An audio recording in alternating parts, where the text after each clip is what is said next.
नमस्कार, दर्श न्यूज देख रहे हैं आप। मैं प्रीति दयाल आपके साथ। कई बार ऐसा देखा जाता है कि लोग अच्छी हेल्थ और बॉडी फिटनेस पर खास ध्यान देते हैं, वर्कआउट, डाइटिंग और कई तरह के तरीके अपनाते हैं, लेकिन दांतों की सेहत की ओर लोग बहुत कम ही ध्यान देते हैं। जबकि चमकदार और सेहतमंद दांत न केवल आपकी खूबसूरती में चार चांद लगाते हैं, बल्कि दांतों के हेल्दी और मजबूत होने का आपके स्वास्थ्य से भी सीधा संबंध है। खाने पीने के बाद मुंह की साफ सफाई में लापरवाही बरतना आम बात है, लेकिन यही लापरवाही कई रोगों की वजह बन सकती है। इन्हीं ओरल डिजीज में से एक है पायरिया। ये एक ऐसी बीमारी है जिसके कारण रोगी बहुत ही परेशान हो जाता है। दांतों और मसूड़ों में दर्द और मुंह से दुर्गंध के कारण उसके लिए रोजमर्रा के काम करना भी मुश्किल हो जाता है। वहीं इस बीमारी को लेकर हमने सोचा कि क्यों ना किसी एक्सपर्ट की सलाह लें। तो पायरिया है क्या और इसके लक्षण क्या है, उसे लेकर जानकारी दी डॉक्टर ज्योति प्रकाश ने, जो कि एक डेंटल सर्जन और ओरल पैथोलॉजिस्ट हैं। आइए जानते हैं। अधिकतर लोगों को जानकारी ही नहीं है कि ये पायरिया होता क्या है, किस वजह से ये होता है, क्या ये हमारे आसपास किसी ऐसे कारण से होता है या इन्फेक्शन की वजह से होता है, या ये इन्फेक्शन हमारे शेयरिंग करने के टेंडेंसी से भी बढ़ता है। सबसे पहले तो ये समझ लीजिए कि पायरिया एक मसूड़े की समस्या है। मसूड़े की समस्या मतलब अगर हम बोलें तो पायरिया में का जो जड़ है वो एक माइक्रोबियल एक्शन होता है। आपके दांतों के आसपास जो मसूड़े होते हैं वहाँ पहले गंदगी जमा होती है। गंदगी के कारण एक बैक्टीरिया का लेयर जमना शुरू हो जाता है और धीरे धीरे बैक्टीरिया आपके मुंह से कैल्शियम को खींचता है, आपके भोजन के कैल्शियम को खींचते हुए वहाँ एक अपने लिए एक एटमॉस्फेयर तैयार करता है या इकोसिस्टम तैयार करता है, जो कि पॉज क्या करता है, उसको हम टार्टर बोलते हैं। ये टार्टर धीरे धीरे जो है वो आपके मसूड़े को पीछे की तरफ ढकेलना शुरू करता है और इसी स्थिति को, यानी कि जिस हड्डी के आसपास, जो भी दांतों के आसपास की हड्डी होती है, उसे हम पेरिडोन्शियम बोलते हैं, वो मसूड़े से होते हुए जब उस हड्डी तक पहुंचता है इन्फेक्शन, तब इस पूरे स्टेटस को हम पायरिया बोलते हैं। पायरिया एक ऐसी समस्या है जो कि आम जन लाइफस्टाइल में बहुत कॉमन है। कई बार जानकारी के अभाव में, कई बार लोगों को जानकारी नहीं होती और कई बार लोगों के टालने की प्रवृत्ति से ये बढ़ते जाती है। शुरू में ही अगर आप इसे कंट्रोल कर लें, या किसी भी बच्चे को ये समस्या हो या किसी यंगस्टर्स को या यूथ को ये समस्या हो कि मसूड़े से ब्लड आ रहा है या वहाँ गंदगी जमा है या मुंह से बदबू आ रहा है, तो उसे इमीडिएटली अपने नियरेस्ट डेंटल सर्जन को कंसल्ट करना चाहिए। उन्हें ये जाके जानकारी लेनी चाहिए कि क्या ये समस्या आम है या किसी खास बीमारी की वजह से है। इसके अलावा आप ज़रूर उनसे राय लीजिए कि इससे कैसे निजात पाया जाए, क्योंकि देखिए ये सबसे शुरुआती लक्षण होता है मुंह से ब्लड आना, मसूड़े से खून निकलना ब्रश के दौरान, या कई बार रात में जब आप सो के उठते हैं और सुबह में थूकते हैं उस समय भी आपके लार में भी ब्लड आता है।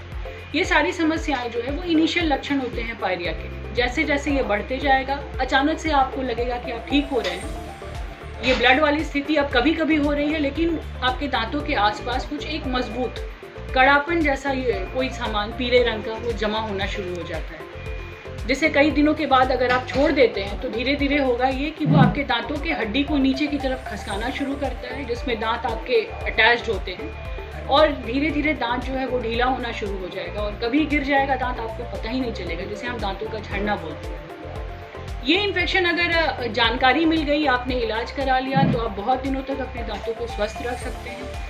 हेल्दी गम्स ही हेल्दी दांत के लिए सहयोगात्मक रूप रखते हैं और गम्स का इम्पॉर्टेंट सबसे रोल होता है आपके दांतों को प्रोटेक्ट करने में। अगर आपके मसूड़े या गम्स मजबूत नहीं हैं या इन्फेक्शन फ्री नहीं है, तो आपके दांतों में आने वाली समस्याएं बहुत जल्दी आएंगी और आपके दांतों को बीमार पड़ने या जल्दी झड़ने से कोई भी नहीं रोक पाएगा। इसलिए इन्फेक्शन फ्री रखिए, पायरिया फ्री रखिए और समुचित इलाज के द्वारा इसे कंट्रोल किया जा सकता है। इलाज के कई स्टेजेस होते हैं। अगर आपको क्रोनिक प्रॉब्लम है तो आपके डॉक्टर शायद आपको 2-3 बार बुलाएं, कुछ मेडिसिन का सहयोग लिया जाए, लेकिन अगर ये शुरुआती है तो बहुत जल्दी यकीन कीजिए ये कंट्रोल में आ जाता है और आपके मसूड़े भी स्वस्थ हो जाते हैं। तो आपने डॉक्टर से जाना कि आखिर पायरिया है क्या और इसके लक्षण क्या हैं। अब बीमारी को अच्छे से जानने के बाद आइए जानते हैं कि इसके उपचार क्या हैं और अपने दांतों का ख्याल कैसे रख सकते हैं। सुनिए। देखिए पायरिया एक मसूड़े की समस्या है, ये तो हम समझ चुके हैं, लेकिन इसके इलाज के बारे में अगर पूछा जाए तो सबसे पहले समस्या के जो जड़ में है वो जानना बहुत ज़रूरी है। अगर किसी भी पेशेंट का ओरल हाइजीन माने दांतों की देख रेख की जो उनकी जो टेंडेंसी होती है, कैसे दांतों को साफ रखना है, कैसे उसे मेंटेन करना है, उस सफाई को कितने दिनों तक मेंटेन करना है, सफाई एक्चुअली होती क्या है, ये बहुत सारी ऐसी समस्याएं हैं जो लोगों को अभी पूरी जानकारी नहीं है। आप सिर्फ सुबह उठ के रोज़ ब्रश कर लेते हैं, ये सफाई नहीं होती है। अगर आपको ये नहीं पता है कि आपको अपने मसूड़े की देखभाल कैसे करनी चाहिए या फिर उसे प्रॉपर मसूड़ों को मसाज करने की टेक्निक होती है, तो ये सारी जो आपकी मसूड़ों से संबंधित जो बीमारियां हैं वो ज़रूर आपको परेशान करेंगी, जिसे हम आम भाषा में पायरिया बोलते हैं। तो सबसे ज़्यादा ज़रूरी ये होता है कि आप मसूड़े से शुरू कीजिए। हर खाने के बाद मसूड़े पे मसाज करना ज़रूरी होता है। ब्रश करने का एक टेक्निक है जिसे हम सर्कुलर मोशन बोलते हैं, वो ऊपर के दांतों में सर्कुलर मोशन फॉलो करते हुए नीचे की तरफ घुमाना है, नीचे के दांतों में सर्कुलर मोशन करते हुए ऊपर की तरफ घुमाना है। कोशिश कीजिए कि रात के खाने के बाद ज़रूर आप अपने मुंह को अच्छे से साफ करें। पहले बेसिक हैबिट्स को सुधारने की कोशिश कीजिए। अगर उसके बाद भी आपकी समस्याओं का निदान नहीं हो रहा है तो आप अपने डॉक्टर से मिलिए। ज़रूर कहीं ना कहीं माइक्रोबियल इन्फेक्शन है, बैक्टीरियल इन्फेक्शन है, जिसके कारण आप ज़्यादा परेशान हो रहे हैं। आपके डॉक्टर आपको मदद करेंगे आपके मसूड़े और दांतों के देखभाल में। वो आपको सफाई का प्रॉपर तरीका बताएंगे। हम कई बार इसके लिए अल्ट्रासोनिक स्केलिंग भी करते हैं, कई बार हम डीप स्केलिंग भी करते हैं। उसमें लेयर्स होते हैं स्केलिंग के, सफाई के तौर तरीके अलग अलग होते हैं। तो ये टेक्निक कब करना है, कैसे करना है, ये आपके डॉक्टर भली भांति आपको समझाएंगे।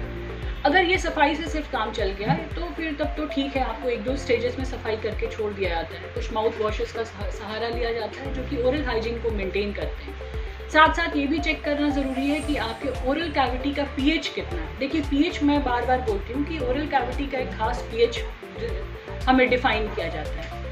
ये अगर पीएच डिस्टर्ब हो रहा है मतलब आपके दांतों में माइक्रोबियल एक्टिविटी या मुंह के अंदर माइक्रोबियल एक्टिविटी बहुत तेज़ी से बढ़ता और घटता है।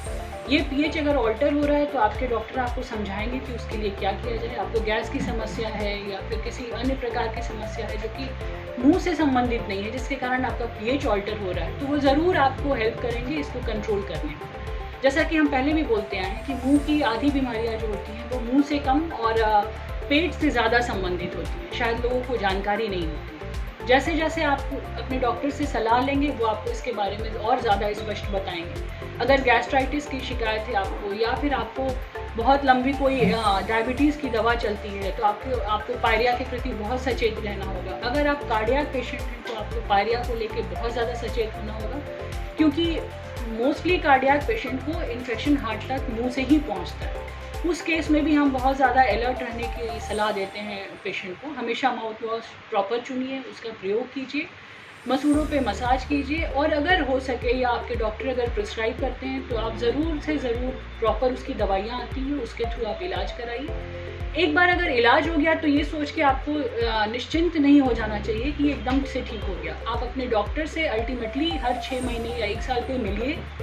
सफाई एक हैबिट है जो कि जैसे आप आम जीवन में अपने आप को देखभाल करते हैं, आप बार बार नहाते हैं या कोई स्किन की देखभाल करते हैं या आप फेशियल या उस तरह का देखभाल करते हैं, वैसे ही दांत को भी उतना ही इम्पोर्टेंस देना चाहिए। हाइजीन के स्टेटस से अगर आप देखें तो साल में एक बार तो ज़रूर आपको डेंटल चेकअप कराना ही कराना चाहिए। अब तो गवर्नमेंट ने भी कई तरह की सुविधाएं दे दी हैं, कई तरह के इंस्ट्रक्शंस दिए हुए हैं जिसमें आपको ये रूल फॉलो करना चाहिए। अपने खान पान में ज़रूर समुचित आप ध्यान रखें, आप क्या खाते हैं और आपके मुंह से क्या अंदर जा रहा है, ये बहुत ज़रूरी है। कोशिश कीजिए कि मैदा युक्त भोजन या वैसे पदार्थ जो कि चिपकते हैं, कार्बोहाइड्रेट रिच या फिर चॉकलेट जो हम बोलते हैं आम शैली में, इन सारी भोजन के चीज़ों से थोड़ा सा बचना चाहिए, क्योंकि ये स्वभाव से चिपकने वाले होते हैं जो आपके दांतों के स्वास्थ्य के लिए अच्छा नहीं है। चबाने की प्रक्रिया हमेशा अच्छी रखिए, उसके लिए जितना भी हो सके सेमी रॉ या रॉ फूड साफ़ करके आप ज़रूर खाइए। सैलड्स का प्रयोग बढ़ाइए, जितने भी सीजनल फ्रूट्स हैं उन सभी का प्रयोग अपने आप में आप ज़रूर करें। और हमेशा जैसे हमने कहा है कि मसूड़ों पे मसाज करना एक आर्ट है, जिसमें हम बहुत पुरानी जो हमारी शैली है उसको भी हम बोलते हैं बार बार, उसे भी फॉलो कीजिए। सिंपली आप कुछ भी नहीं है घर में तो भी आप उंगली से पूरा गोल गोल घुमाते हुए अपने मसूड़ों पे मसाज कीजिए। आपका ये छोटा सा कदम भी आपको आने वाली बहुत सारी समस्याओं से बचा सकता है। तो ये थी पायरिया को लेकर जानकारी जो आपके लिए जानना बेहद ही जरूरी था। बता दें कि पायरिया से निजात पाया जा सकता है और इसके लिए ये जरूरी है कि आप खुद अपने दांतों का कैसे ख्याल रख रहे हैं। फिलहाल के लिए इस वीडियो में इतना ही। अगर आपके पास आपके स्वास्थ्य से जुड़ी किसी भी तरह की समस्या है तो हमें कमेंट कर जरूर बताइए, ताकि हम अपने अगले वीडियो में आपके उस समस्या के समाधान के साथ वापस आ सके। तब तक के लिए तमाम खबरों के लिए आप देखते रहिए दर्श न्यूज।